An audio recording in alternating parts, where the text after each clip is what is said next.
happy, when you feel sad, when things are good or when they're bad.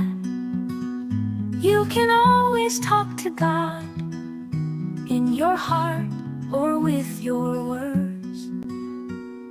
Prayers talking to God above, sharing your feelings, sharing your love. You can pray anytime, anywhere.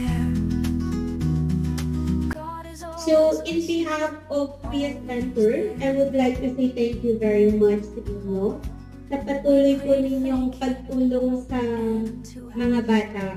And salamat po dahil sa lagi ninyong pagbabalik. And sabi ko nga po kina Sir kanina, that's the best that we can do. Para sabay tayong makita yung improvement and the impact of our love and action sa mga bata. Kasi magkaiba po talaga yung one shot ka lang. So, hindi mo na alam ano kaya nangyari sa kanila.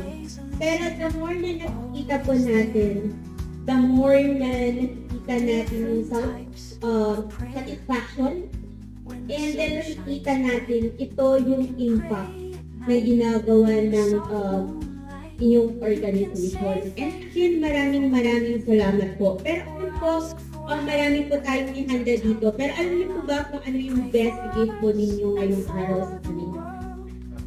It's the love and the time that you have shared together. We pray for strength, we pray for grace, for love and joy in every place. Prayers talking to God above, sharing your feelings, sharing your love.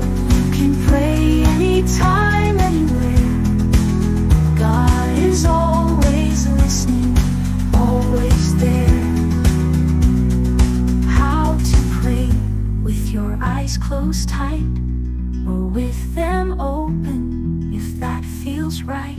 You can pray in silence or speak aloud.